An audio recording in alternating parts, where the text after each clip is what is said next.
Designer Hub。 今回のテーマはジョン・ラスキンはどんな時代に生きたのかということで話していきます。はい、まず彼のその人生だったりに入る前にそもそもどういう時代だったのかっていうところについて話していきたいと思います。はい。彼の生まれた国はイングランド、イギリスなんですけど、この時代のイギリスっていうのはまさに絶頂期を迎えておりまして、パクス・ブリタニカっていう風に言われてたんですよね。パクス・アメリカーナとか聞いたことあるかなって。全然わかんないかも。なんかラテン語なんですよ。で平和なって意味なんですけど、だから平和なイギリスの時代っていう意味で、別に何も平和じゃないんですけど、この時代戦争とかしてた？もうバンバンしてるんで、ただその一つの国がめちゃくちゃ強かったから、相対的に割と平和だったよねみたいな、一強だったからみたいな感じですね。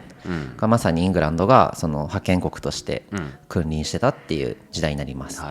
で19世紀なんで1800年代ですね。でこの時の時代をビクトリア朝時代とかビクトリア時代っていう風に言うんですけど、これは女王の名前から来てて、ビクトリア女王っていうなんか名前有名なね女王がいます。でこれは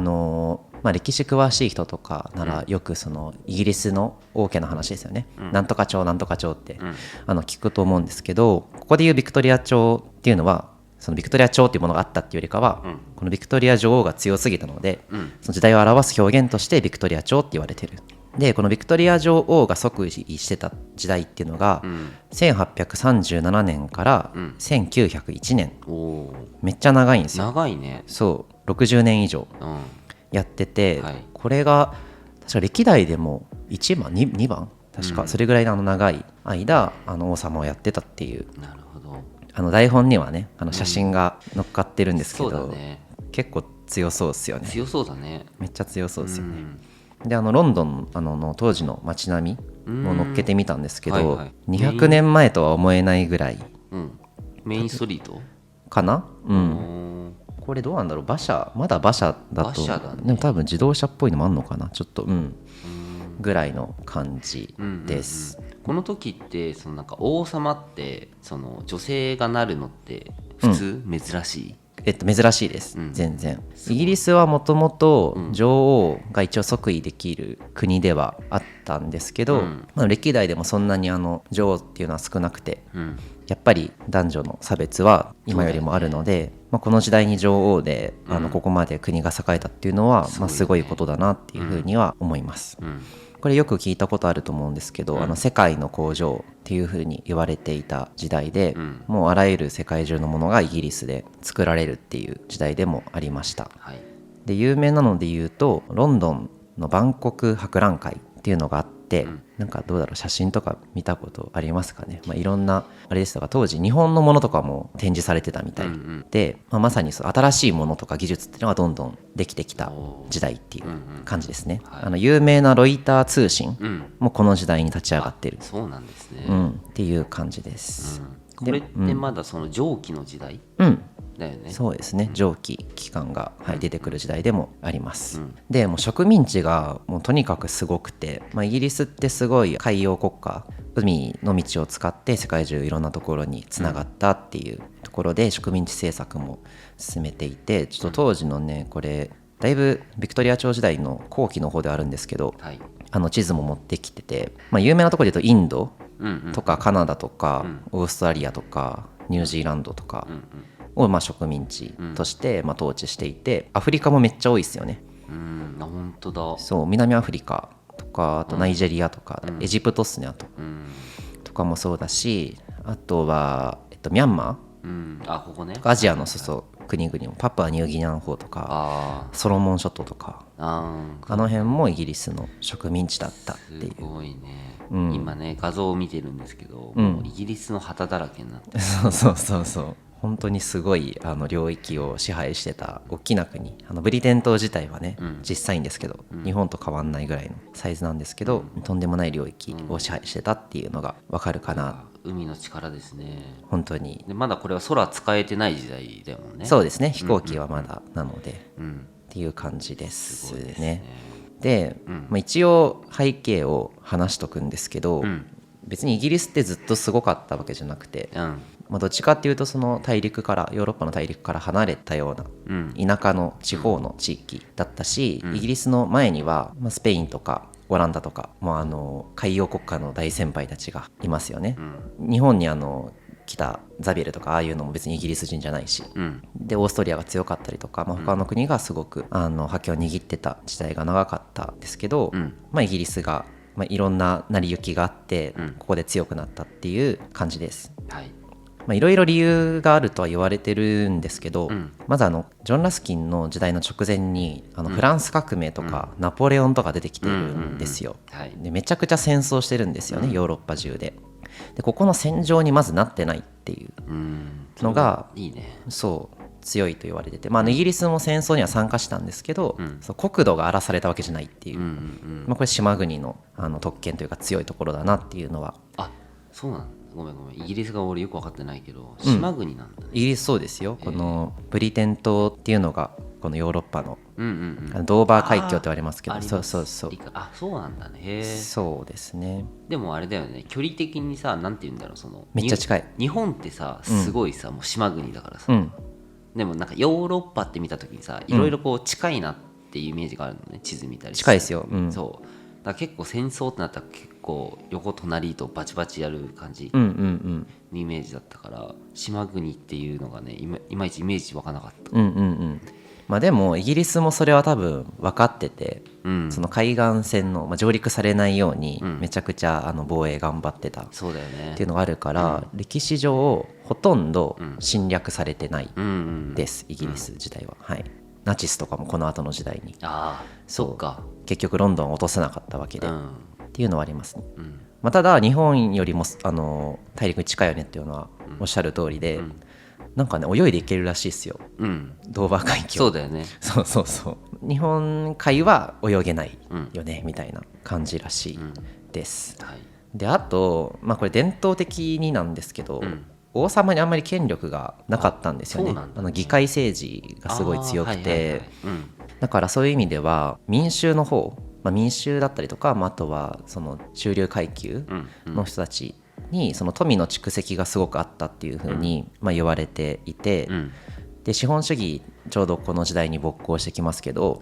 資本主義経済を担うそのメインプレイヤーというのはやっぱりその民衆じゃないですか、貴族とかではない。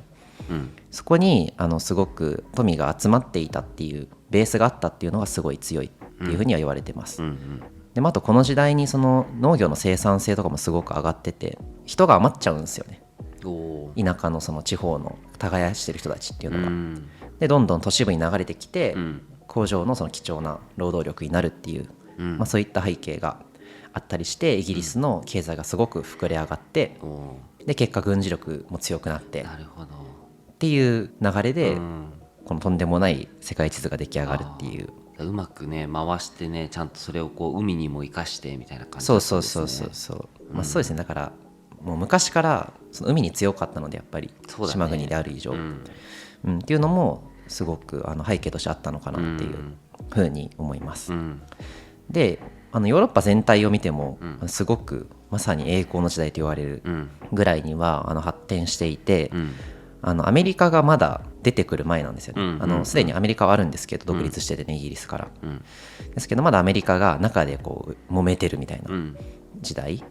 アメリカが出てくるのは第一次世界大戦以降なので、それまではヨーロッパの一強みたいな感じだったのかなっていうふうに思います。でこれも別に世界史上ずっとそうなのではなくて、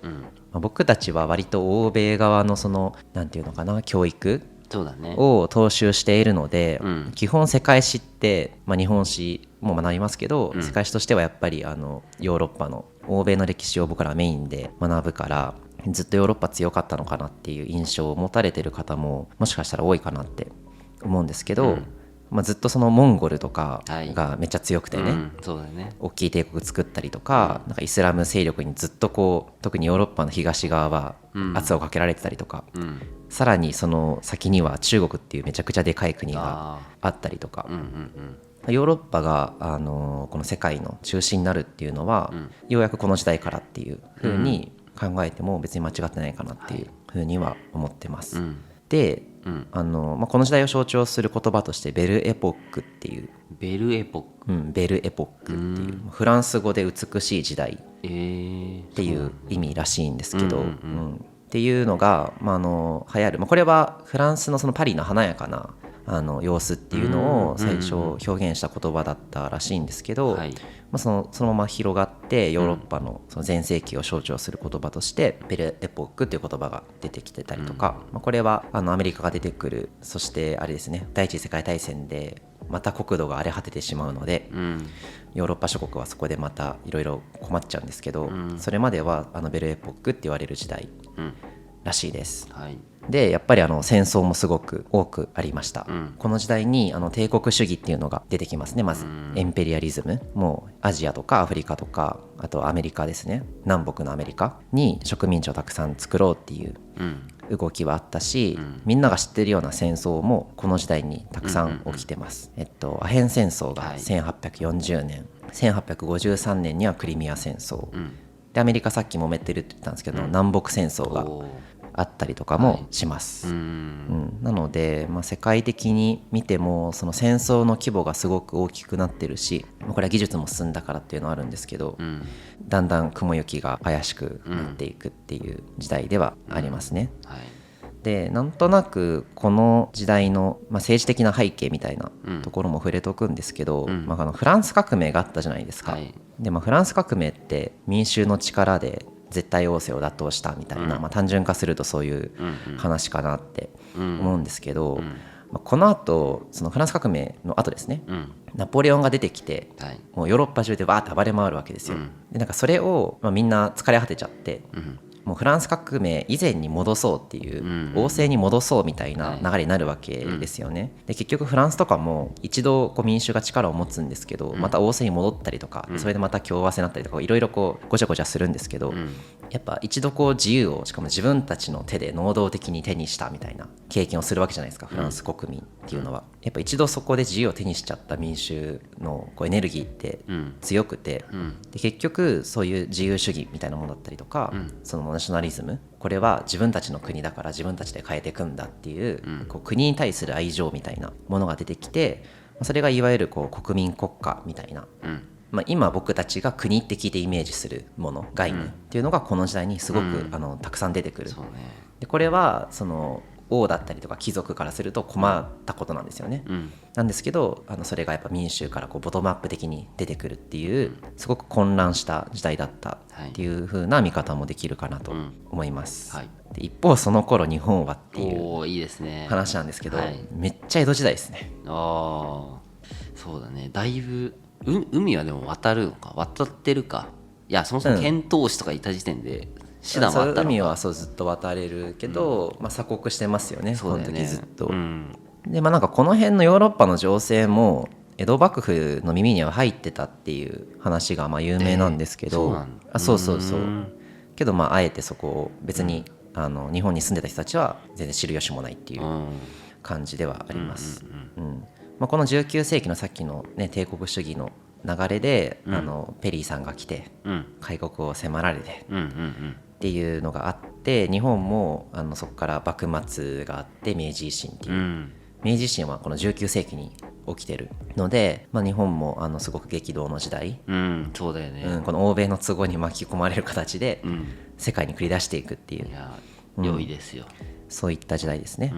中国とかは逆にイギリスにやられちゃったりしますよね、アヘン戦争で。そうだね。で、この時代その今の僕たちの生活にもつながるようないろんな発明品が出てきてます、まさに鉄道、海の時代だったわけですけど、ここまでは、鉄道を作れたんで、陸路も整ってくるんですよね、あと電信とか、ラジオとか、この辺の発達によって戦争もかなり近代的なものに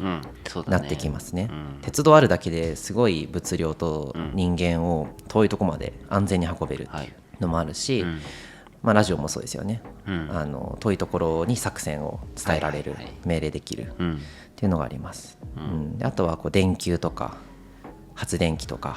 写真とかスピーカーとか、蓄音機とかそういうのも、今のこう電子機器の機能ですよね、の本当に大元になるようなものっていうのがここでたくさん出てきます、うん有名人も発明家の人たちですよね、うん、ノーベルとか、はい、聞いたことフーあります。コーとか、うんメンデルとかあれですね、中学であるエンドウ豆のうんうん遺伝学の人ですね、うん遺伝子みたいなものが見つかったりとか、うんエジソンとか、うんマリー・キュリーですね、キュリー夫人、はいはいはい、とかベル、うんワット、うんレントゲン、うんこの辺うんもうみんなね知ってる超有名人たちうん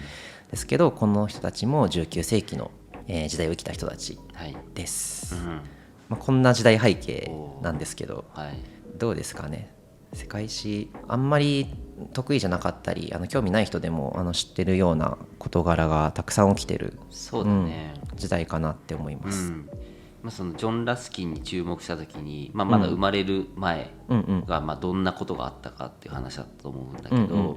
まあ、結構その激動の時代、そうですね、めちゃめちゃ苦しくもあり成長しないといけないし、無理やりこの、まあ、成長しようみたいな人たちもいて、まあ、なんとなくこう体制を整えていこうみたいな、た時にいろいろな発展があってみたいなた時だもんね。そうですね、まさに、だからまあこっからようやく僕たちの知ってる世界につながってくるっていう、なんか割と現代を生きてる人たちも想像しやすい時代かなというふうには思います、はい。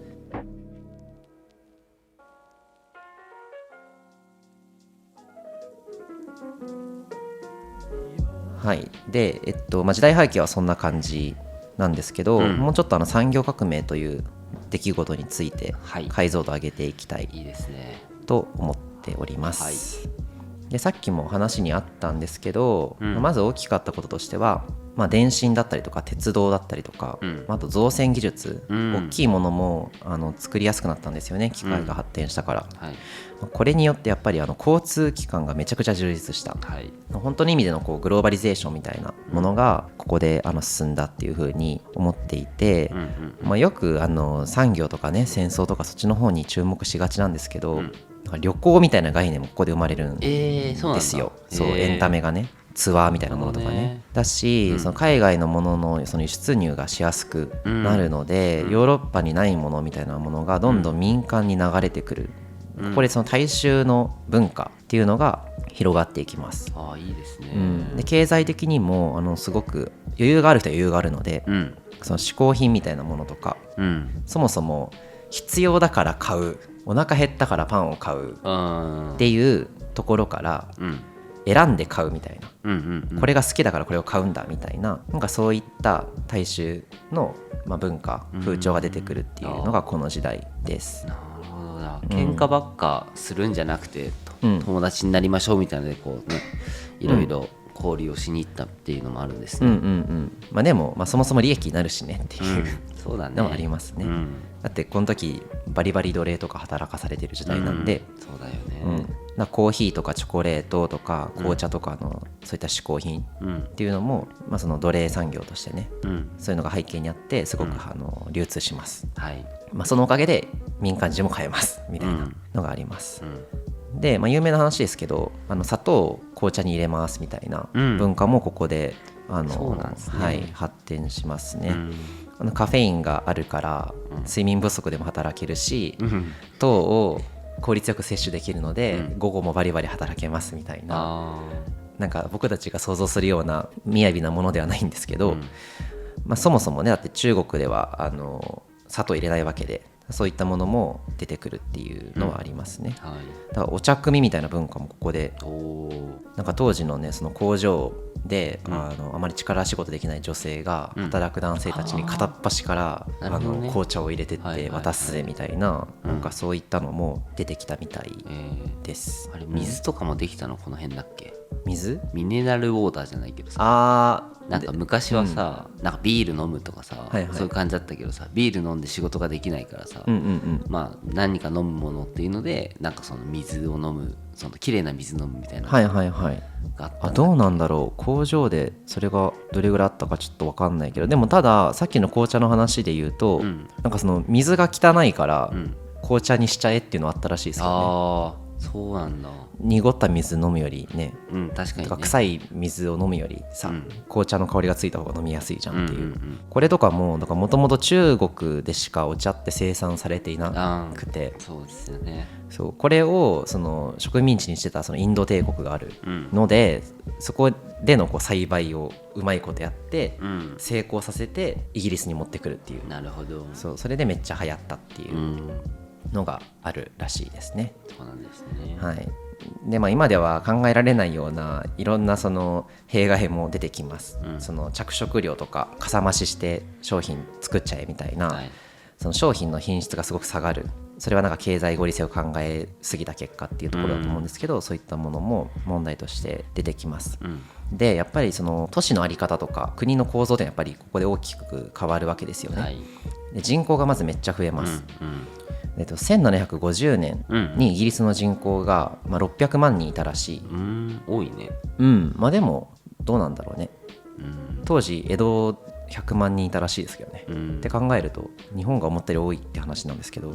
1801年、だから50年後ですよね、この、には 50% 増加して900万人。すごい。でさらにその50年後には2倍になって1800万人になってたらしいです。めちゃめちゃ多くなるんだね。そんなに増えるんだ。そうすごいですよね、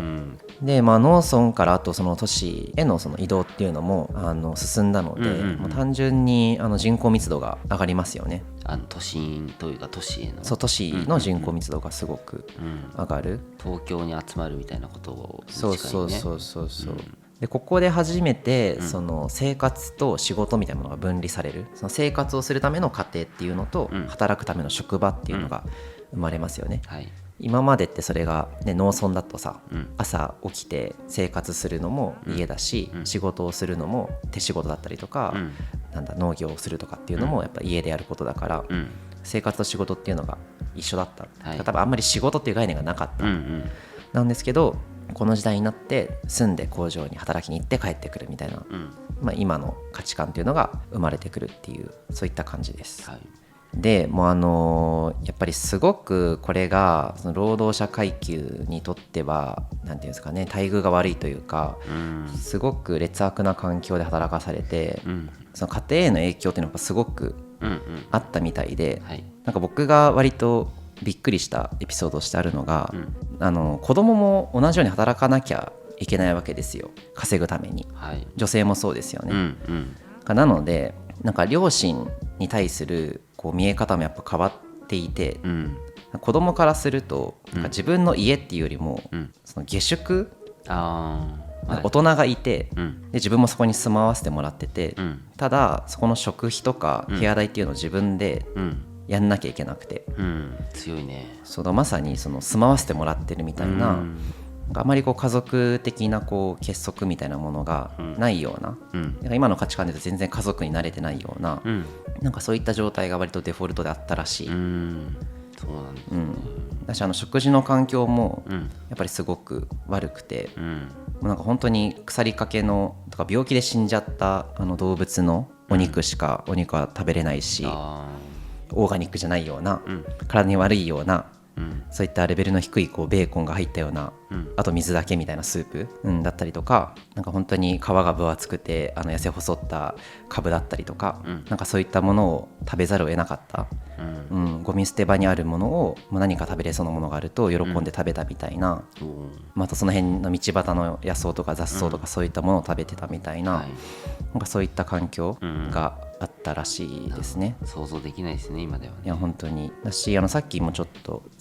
前回かも話したけど、そのマルクスとかエンゲルスとかも、こういった状況を見て、このままじゃダメだってなって、資本論が書かれるみたいなね、なんかこういうのをできるだけ想像してみると、やっぱり資本主義に対して中指を立てる当時の知識人たちの気持ちも、分かってくるかなっていうのは思いますよね。そうだね、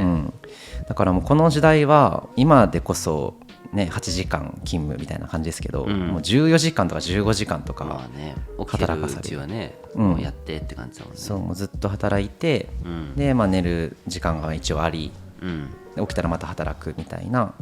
なんかそういったもうすごい今では考えられないような労働条件で働かされていた、で子供の死亡率もめちゃくちゃ高かった、でも子供がもう死にすぎちゃうから、そのなんていうんですかね、保険金みたいなものも当時あったらしいんですけど、なんで死んだのか分かんなすぎて成り立たないみたいなことがあったらしくて、そんな、イギリスのねすごく栄光な時代というところでね、パクス・ブリタニカって話をしたんですけど、実は民間ではすごく凄惨な状態が続いていたっていう、そんな時代にジョン・ラスキンが、しかもロンドンで生まれるっていう、都市部で生まれます、っていう感じなんですけど、どうですか、イメージ変わりますよね、イギリスに対する。やっぱ今の時代とは違うしね、そのウィリアム・モリスと比べたらっていうのも、まだ調べてないし話してないから分かんないけども、結構な過酷な時代だよね、なんかできそう、頑張ろうっていうこういろいろこうできそうだけど、っていう状況でね、あの天才はどう動いたのかみたいなのは、別になんだろうな、ここからすぐにじゃあ20世紀になって改善されるかっていうと別にそうではないですけど、多分シチュエーションとしては一番そのどうにかしなきゃっていうエネルギーが強かった時代なのかなっていうのは思いますね。なんかそれはマルクス・エンゲルスもしっかりだし、ジョン・ラスキンもしっかりだし、こういった環境にこのままじゃダメだって思った知識階級の人たちはたくさんいたはずだから、そういった時代の彼らがじゃあどうしていくのかっていう話をジョン・ラスキンが赤ちゃんの時からちょっと話していければいいかなっていう感じですね。なので次の、テーマはジョン・ラスキンの生い立ちとターナーについて。ターナーっていう人が、次出てくる、これはジョン・ラスキンが擁護した人、世の中の人たちが、ターナーっていうその画家ですね、のことをすごく批判したんですけど、そんなことないよってジョン・ラスキンが言い始めるところから彼のキャリアが始まるっていういいですね。そんな感じですね。ようやくエピソード0に入っていくって感じですね。そうです。じゃあ今日はこの辺で、また次回お会いしましょう。ありがとうございました。ありがとうございます。